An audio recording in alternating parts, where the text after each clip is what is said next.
नमस्कार. आज आपण वास्तूमध्ये जी ईस्ट डायरेक्शन आहे, वास्तूची जी पूर्व दिशा आहे, तिच्याबद्दलची माहिती मी तुमच्याबरोबर शेअर करणार आहे. याच्या अगोदरच्या 2 व्हिडिओमध्ये वास्तूमध्ये जी नॉर्थ डायरेक्शन आहे किंवा साऊथ डायरेक्शन आहे, या दोन्ही डायरेक्शनबद्दलची माहिती मी तुमच्याबरोबर शेअर केलेली आहे. तर आज ईस्ट डायरेक्शनबद्दलची माहिती मी तुम्हाला सांगणार आहे.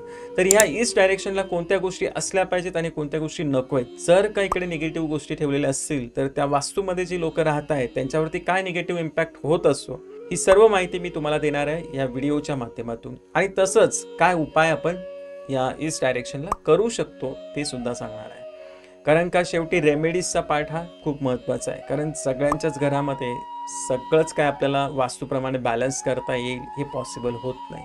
परंतु काही छोट्या मोठ्या ज्या रेमेडीज असतात, ज्या सहज तुम्ही करू शकता, त्या मी तुम्हाला सांगणार आहे. ही मुळातच डायरेक्शन सूर्यदेवताची आहे, सूर्य या ग्रहाची.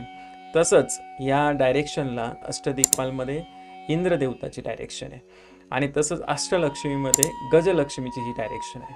तर आता मी जे अष्टदिक्पाल नेहमी सांगत असतो त्याचं रिझनच असं आहे की अष्टदिक्पाल हे काय काम करतात, तर ते आपल्या वास्तूचं संरक्षण करण्याचं काम करतात. जे वास्तूच्या बाहेर ज्या निगेटिव्ह गोष्टी असेल त्याच्यापासून संरक्षण करतात. तर ईस्ट डायरेक्शनला जर तुमच्या वास्तूच्या बाहेर काही निगेटिव्ह इम्पॅक्ट होत असेल, काही निगेटिव्ह व्हायब्रेशन येत असेल, तर अष्टदिक्पाल जे आहेत इंद्र यांचं जे शस्त्र आहे वज्र, त्याचा सिम्बॉलिक तुम्ही त्या बाजूला लावू शकता. एअर एलिमेंटची डायरेक्शन असल्यामुळे इकडे कलर येतोय ग्रीन कलर आणि फार तर तुम्ही ब्लू कलरचा इकडे यूज करू शकता. आणि अवॉइड करायचं आहे इकडे कलर जो नको आहे आपल्याला, तो म्हणजे येलो कलर आणि व्हाईट कलर इकडे नको आहे ईस्ट डायरेक्शनला. तसंच शेपमध्ये जर बघितलं तर इकडे आयताकृती वस्तू चालू शकतात, परंतु चौरसाकृती किंवा वर्तुळाकार ज्या शेपच्या वस्तू असतील त्या ईस्ट डायरेक्शनला नको आहेत. आता मेटलमध्ये जर बघायचं झालं तर स्टेनलेस स्टीलचं मेटल इकडे यूज करू शकता. आता कलर आणि मेटल याचा यूज कुठे करायचा असतो, समजा आता तुमच्या ईस्ट डायरेक्शनला टॉयलेट आले, ते नको आहे कारण ते निगेटिव्ह इम्पॅक्ट देणार आहे. कारण ही सूर्यदेवताची डायरेक्शन आहे, तर त्यामुळे इकडे एवढी चांगली डायरेक्शन आहे आणि त्या डायरेक्शनला टॉयलेट हे चांगलं नाही वाटत आहे. मग त्याला कसं आपण रेमेडी करू शकतो, ब्लॉक कसं करू शकतो, तर मुळात इकडे जो मी कलर सांगितला ना तुम्हाला, कोणता कलर, ग्रीन कलर, तर ग्रीन कलरने तुम्ही त्याला ब्लॉक करू शकता. तसंच इकडे मी मेटल कोणतं सांगितलं, स्टेनलेस स्टील, तर मग स्टेनलेस स्टीलने सुद्धा त्याला ब्लॉक करतं. दोनपैकी एक तुम्ही कोणतंही यूज करू शकता आणि हे सहज करू शकता.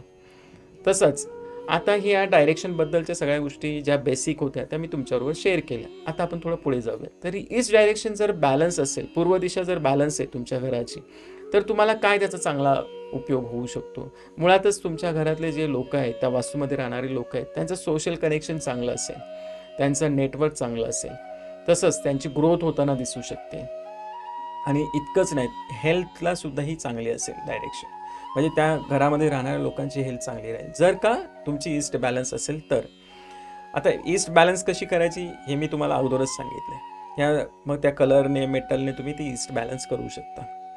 तसंच ह्या डायरेक्शनला जे मार्केटिंग, आता कोणी बिझनेसवाला असेल आणि त्याचं कोणतं प्रोडक्ट त्याने लॉन्च केलेलं असेल, तर त्याला मार्केटिंगची गरज असते. तर ईस्ट डायरेक्शन जर बॅलन्स असेल तर मार्केटिंग चांगलं होईल त्या प्रोडक्टचं. तसंच अजून एक सगळ्यात मेजर फायदा इकडे असा आहे, जर तुम्ही गव्हर्नमेंटच्या सेक्टरमध्ये कुठे असाल किंवा गव्हर्नमेंटशी रिलेटेड तुमचं काही काम असेल, तर इकडनं गव्हर्नमेंटचा सपोर्ट मिळतो जर ईस्ट डायरेक्शन बॅलन्स असेल तर. आणि एखाद्या लीडरची, पॉलिटिशियनला ही डायरेक्शन खूप हेल्प करू शकते. आता इकडे निगेटिव्ह काय नको आहे, निगेटिव्ह जर काही गोष्टी असतील या डायरेक्शनला, तर सगळ्यात पहिले तर कोणत्या गोष्टी इकडे नको आहेत हे पाहूयात. तर सर्वात प्रथम तर इकडे टॉयलेट नको आहे, सेप्टिक टँक नको आहे, हीटर, नंतर गीझर, इन्व्हर्टर, जनरेटर, ह्या सगळ्या गोष्टी इकडे नको आहे. तसं स्टोर रूमसुद्धा नको आहे या बाजूला. अंडरग्राऊंड वॉटर या बाजूला एक वेळ चालू शकतं, परंतु ओव्हरहेड पाण्याची टाकी ती इथे नको आहे या डायरेक्शनला. डस्टबिन, वॉशिंग मशीन, म्हणजे डिस्पोजल जी ॲक्टिव्हिटी होते ना, ती सुद्धा या डायरेक्शनला नको आहे. तसंच या बाजूला किचनसुद्धा नसावं. आत्ता मी तुम्हाला जेवढ्या गोष्टी सांगितल्या याच्यातल्या काही गोष्टी तुमच्या त्या ईस्ट डायरेक्शनला असतील तर तुमची ईस्ट बॅलन्स नसेल. तर जर बॅलन्स नसेल तर काय इम्पॅक्ट होईल, सगळ्यात मोठा इम्पॅक्ट तर सूर्यदेवता म्हणजेच कोण, वडील, तर वडिलांवर याचा सगळ्यात मोठा इम्पॅक्ट होतो. म्हणजे काय होईल, वडिलांचा खर्च जास्त होताना दिसेल मुलांवरती. तसंच डोकेदुखीचा त्रास होऊ शकतो, हेल्थ इश्यू येणार, कारण ही बॅलन्स नाही ना, त्याच्यामुळे हेल्थला इम्पॅक्ट करतं. कारण तुम्हाला माहिती आहे, आपण बोलतो ना की सूर्य उगवताना जनरली सूर्याचं ऊन घेतलं पाहिजे, कारण का आपली हाडं मजबूत राहतात आणि आपली हेल्थ चांगली राहते. पण आता जर ही बॅलन्सच नसेल तर आपल्या हेल्थवर, म्हणजे त्या वास्तूमध्ये राहणाऱ्या लोकांवर त्याचा इम्पॅक्ट होऊ शकतो. तसंच ही जर डायरेक्शन बॅलन्स नसेल तर तुम्हाला गव्हर्नमेंटकडनं सपोर्ट नाही मिळणार, तुमची कामं रखडताना दिसतील जर गव्हर्नमेंटच्या सेक्टरशी जर रिलेटेड असतील तर. लग्नाच्या वयातील जी मुलं घरामध्ये असतील त्यांचं लग्न होताना थोडासा त्रास होतो, जर का ईस्ट तुमची बॅलन्स नसेल तर. ईस्ट बॅलन्स नसेल तर तुमचं नाव खराब होईल समाजामध्ये, तुमचे कनेक्शन्स चांगले नाही होणार, तुमची ग्रोथ तेवढी लवकर नाही होणार. आपण जर ह्या विश्वाचा विचार केला तर सूर्य सेंटरला येतो आणि बाकी सगळे ग्रह त्याच्याभोवती फिरताना दिसतात, म्हणजे सूर्य बॉस आहे ह्या ग्रहांचा.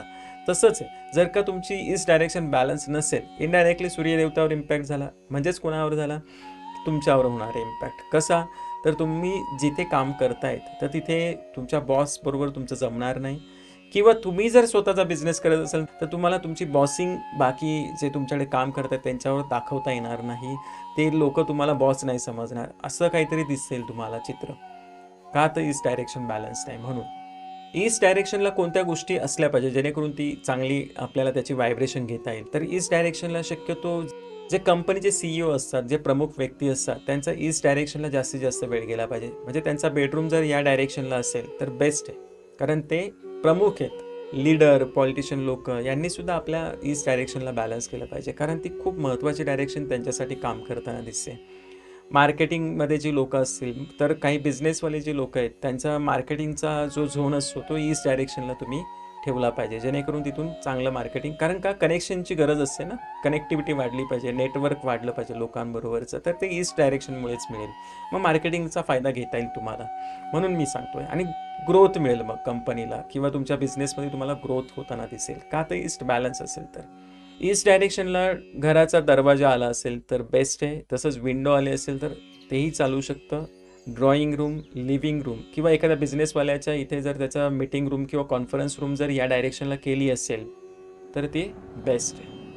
आता तुमच्या वास्तूमध्ये जी लोकं राहत आहेत त्याच्यापैकी जर कोणी गव्हर्नमेंट जॉबसाठी ट्राय करत असेल तर त्या व्यक्तीचा जास्तीत जास्त वेळ ईस्ट डायरेक्शनला गेला पाहिजे, जेणेकरून त्याला गव्हर्नमेंट जॉब मिळण्यासाठी मदत होऊ शकते.